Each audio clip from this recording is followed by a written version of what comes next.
Israel's defence forces have presented a plan to evacuate civilians from Rafah to the War Cabinet as Benjamin Netanyahu reiterates that the offensive will go ahead. Amid the pending escalation, a new survey commissioned by a coalition of aid agencies indicates that more than 80% of Australians are now in favour of a ceasefire in Gaza.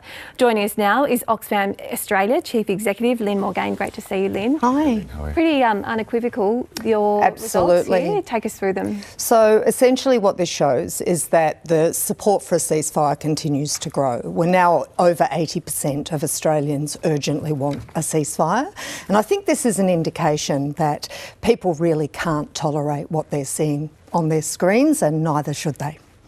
And how much, how long can this go on before there's even more perceptible change in public opinion? I mean, there's no sign of a ceasefire. The Israeli Prime Minister, as we mentioned, is still committed to the Rafah invasion. And where does this end? So what this is showing us is that the Australian community wants the Australian government to do more. So the first priority is a ceasefire, absolutely. Nothing else can happen without that. But there are other things we could and should be doing. The cessation of the funding to UNRWA has been really problematic. That is essentially what is standing between 1.4 million people and imminent starvation. So, you know, there are rules to war. Those rules have clearly been broken. The ICJ has made it clear that we are at risk of genocide here, and we're seeing significant breaches of international law. So it's important to the Australian public. The Australian government, I think, knows that, but could certainly do more. You've also spoken about our commitment to the Genocide Convention and in terms of our military aid and other assets that are going to Israel. What's your position on what the Australian government should be doing in that area? Yeah, so humanitarian organisations are crystal clear that ceasefire is critical, but so too is access to humanitarian aid, and we need to fund that and resource it. And finally, we need to be very certain we're not contributing to this conflict.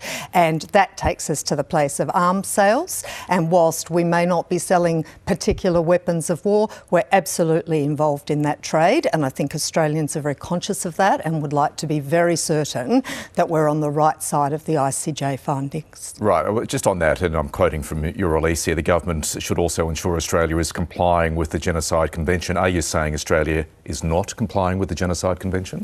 We're saying that the ICJ has said there is a risk of genocide here, and therefore anybody who is involved in this incident need to be conscious of that risk.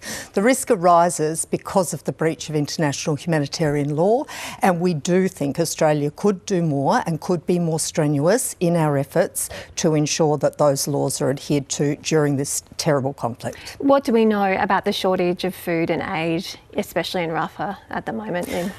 Well, the first thing to be said is starvation is outlawed as a weapon of conflict in this way, and yet it is perfectly clear that at least 1.4, probably closer to 2 million people are at imminent risk of starvation.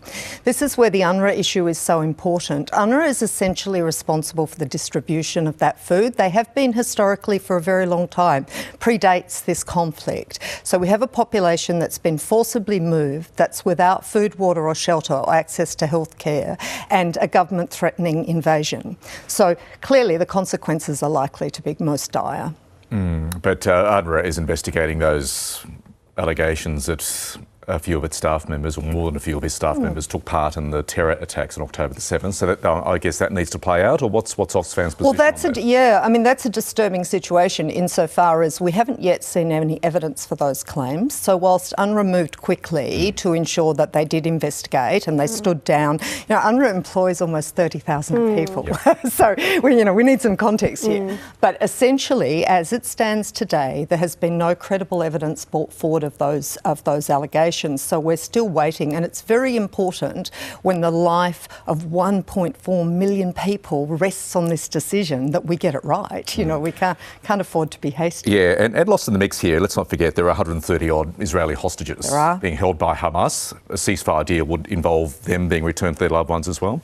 Yeah, so Oxfam, like every humanitarian organisation, is passionately committed to the protection of all hostages in situations of conflict. There's no doubt about that, that's a critical priority. priority, and our heart goes out to the families affected. This is a terrible, terrible conflict. But there's no doubt at all that the protection of those hostages would be much more significantly advanced by a ceasefire than it will be for current actions. There's no doubt about that. Can you see in that, roughly 80% of Australians supporting a ceasefire now? What's the breakdown in terms of like age and political persuasion there? Is it still pretty strong?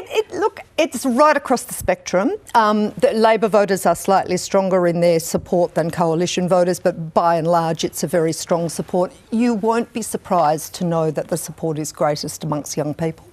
I think that young people are very attuned to these kinds of global phenomenon and are very anxious, having the opportunity as a result of media to actually witness firsthand much of what's happening. I think it's simply intolerable.